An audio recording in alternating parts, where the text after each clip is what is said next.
Alright, so in this video, it's going to be about two really capable trail bikes. I feel like on the internet there's a lot of talk about motocross bikes and everything that looks good on camera is hitting big jumps and stuff like that. Well, this is going to be a little review of in my opinion, two of the best trail bikes that you're going to find. I mean, the Kdx220, I was a skeptic of it when we first got it. I thought it looked cool, and I knew I always like when I see them at the track or on the trail. I always thought it was interesting, but I never really got it and understood how good it was. So I'm going to talk about that a little bit, and then the classic Xr80. Any XR is just amazing and does what it's intended to do and is so reliable. So we're going to talk about these bikes a little bit. Jack just absolutely loves riding this little XR. He's got two other bikes. He's got the Xr80, which was his first bike, and then he has the Kdx220, which is in a lot of ways a much cooler bike, but he really enjoys the XR just because it's so good, really, in every way. It's just a really fun little bike. When I was a kid, there was nothing I wanted more. The only thing I really honestly wanted more than an Xr80 was a Kdx220. And I did actually get the Kdx220. So the funny thing is, when I was a kid, obviously XRs were always just cool. I knew this guy who I thought was really cool. This dude, his name was Jim Franklin. He was an awesome rider. He did stuff that I never saw anyone else do, and he had an Xr200. So I wanted an XR so bad. And we had a Honda three-wheeler, and that was my brother's, and we had a four-wheeler. We had a Yamaha Warrior, and my dad got me a dirt bike, and it was a 100, but it was a DR 100. And at the time, I couldn't have been more I've been happy and disappointed at the same time. I was happy to have any dirt bike, I really was, and I loved it, and I had so much fun riding it. But at the same time, I would have much rather had the Honda XR 100. It was cooler in every way. But anyway, so once Jack was old enough to ride a bike with a clutch, the first bike I wanted to get him was the Xr80. I actually had an XR 100 a couple years ago, and it was really cool. I'm really sorry I let it go. I think I sold it for like $600 or $700 before bike prices really started going nuts. All right, I'm going to walk down into the woods and get him to hit some trails on this thing. What's cool about the Xr80 is it's really controllable. The only bad thing is for Jack, he's 8, is it's a little heavy. So he really gets a little nervous in like the real tight technical stuff because the bike is so heavy. And yes, this bike needs valve seals. That's why it's smoking like that. It doesn't do anything to the performance of the bike, but it just smokes when a little bit of a tiny little drip through the valve seals. I'm not going to really get into that. But yeah, so it's a little heavier than the Kdx220, so he's actually a lot better in the technical stuff on the 60. But he's getting there on this thing. He's better with he understands the gears of the two-stroke, I think, more because he learned with the power band and all that, to where he tends to wind the gears out way too far.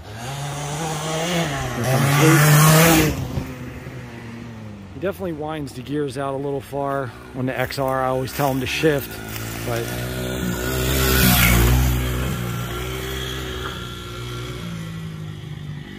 and then pretty much when you're done with the Xr80, I'd say around you could ride the Xr80 and then virtually basically the exact same thing as the XR 100. It's just a little bit bigger. You could go from that right into a KDX. You could either go for the Kdx200 or the Kdx220, which are the same size. There's really very little difference between the two. I think the only difference is the 20cc's. The 220 has a lot more bottom end. And then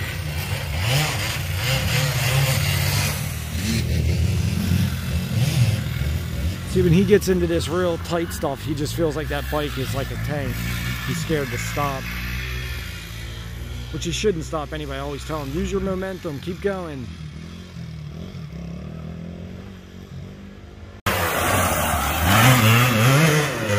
The Kdx220 is a real ripper though. Like, we have the KTM200, which has a lot of work done to it, and the motor's modded. It actually has to use race fuel, which is annoying.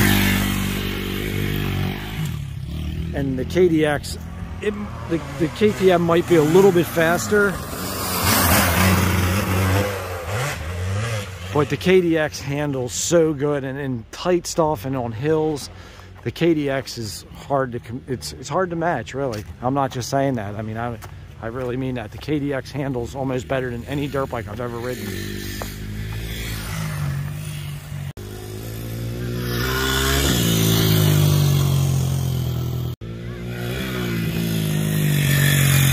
One funny thing with this is we had a really hard time finding the right size front tire.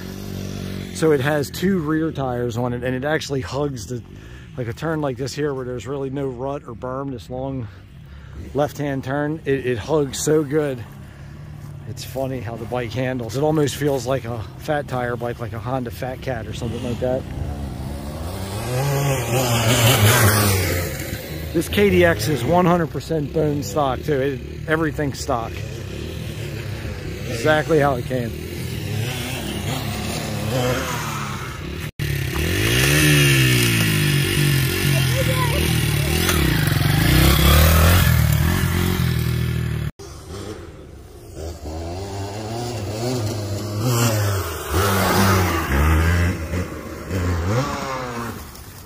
The bike just sounds so great too. It's so smooth and just crisp, and it's just powers right there when you want it instantly. Like, I mean, all dirt bikes and 2-strokes or 4-strokes alike are like that, but the KDX is on a whole nother level with the amazing power delivery. It's so smooth, it's unbelievable.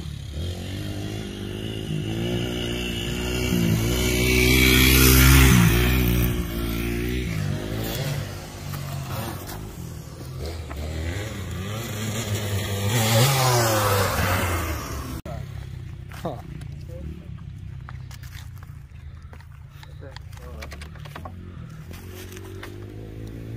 Kicker? Hear that? Just hit the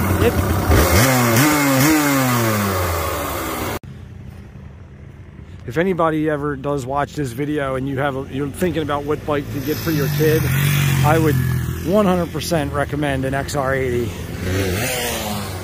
It's a lot cooler than an Xr80, and it's a lot cooler than the CRFs. Once they switch over to CRF, I don't know. I've heard that they were made in Japan when they were XRs, and then they started being made in Taiwan. I don't know if that's true. Never really looked into it.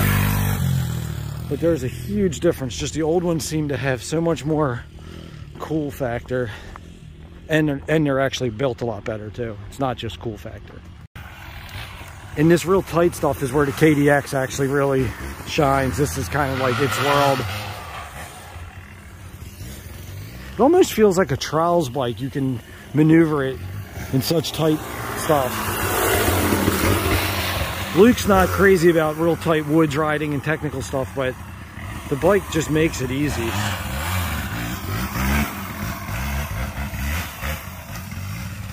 Going up stuff, this is all pretty steep where we're standing right here, and it's effortless. You just putt around more or less and do whatever you want. And if you want to go fast through the tight stuff, you can. It's not hard. You can really see the elevation here, how much higher up he is than where I'm at. I'm way down this road here. And these hills are steep too, some of them. And yeah, these hills are steep, and the KDX just it's amazing on hills. This is a massive hill. This is hundreds of feet down, and we'll see how it comes up here. I mean, you can fly up this hill on that thing. Oh, he's going the hard way. There's another route over there. I didn't realize that's the way he was going.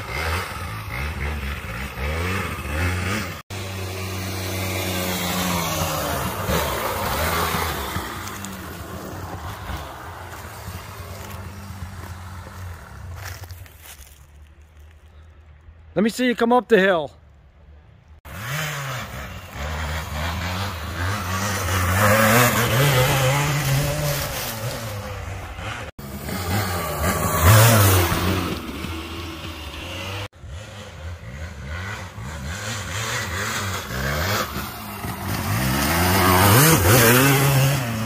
One thing is with this bike, if you mess up in this tight technical stuff, you can't blame it on the bike. Like if you're riding the Kdx220, I understand it, but on this thing, it's all you if you screw up.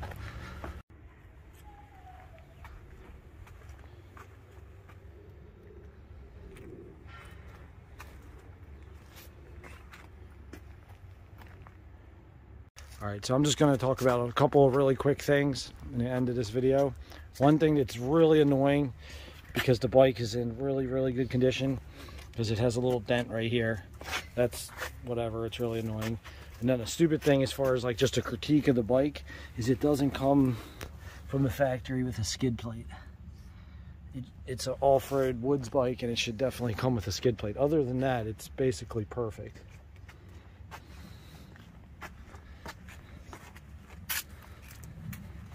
I don't mean the bike's condition's perfect. I mean the bike is perfect as far as, right?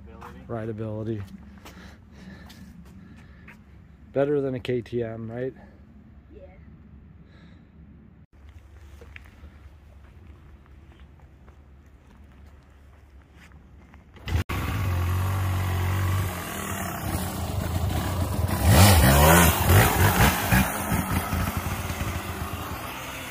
All right, well, thanks for watching another one of our videos. I hope you enjoyed it.